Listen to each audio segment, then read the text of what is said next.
রাজ্যের সরকারি কর্মচারী ও শিক্ষকদের মহার্ঘ ভাতা নিয়ে আইনি লড়াইয়ে এবার জুড়ল নতুন একটি অধ্যায়। সুপ্রিম কোর্টে যখন ডিএ মামলার শুনানি চলছে, ঠিক তখনই রপা 2019-এর মহার্ঘ ভাতার অন্তর্ভুক্তি এবং 48 মাসের বকেয়া ডিএর দাবিতে কলকাতা হাইকোর্টে দায়ের হলো সম্পূর্ণ একটি নতুন মামলা। এই মামলার খবর প্রকাশ্যে আসতেই রাজ্য সরকারি কর্মচারী মহলের মধ্যে একটা নতুন আশার আলো তৈরি হয়েছে।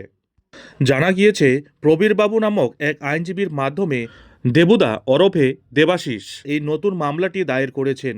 এই মামলার মূল ভিত্তি দুটি হল 48 মাসের বকেয়া ডিএ। পহেলা জানুয়ারি 2016 থেকে 31শে ডিসেম্বর 2019 পর্যন্ত এই দীর্ঘ 48 মাসের বকেয়া ডিএ রাজ্য সরকার বেমালুম গায়েব করে দিয়েছে বলে মারাত্মক অভিযোগ করেছেন তিনি। পিটিশনে এই বকেয়া টাকা অবিলম্বে মেটানোর দাবিও জানানো হয়েছে। 2. রোপা 2019-এ ডিএর অন্তর্ভুক্তি। রোপা 2019-এর নিয়মে মহার্ঘ ভাতার কোনো সুনির্দিষ্ট উল্লেখ নেই। একে সম্পূর্ণ বেআইনি দাবি বলে রোপাতে ডিএর বিষয়টি অন্তর্ভুক্ত করার আবেদন জানানো হয়েছে। আইনজীবী প্রবীরবাবু জানিয়েছেন, এর আগে কলকাতা হাইকোর্টের ডিভিশন বেঞ্চে বিচারপতি দেবাশিস করগুপ্ত স্পষ্ট রায় দিয়েছিলেন যে মহার্ঘ ভাতা বা ডিএ হল সরকারি কর্মচারীদের লিগালি এনফোর্সেবল রাইট বা আইনগত অধিকারযোগ্য পাওনা। পরবর্তীতে সুপ্রিম কোর্টও এই একই রায় বহাল রেখেছেন।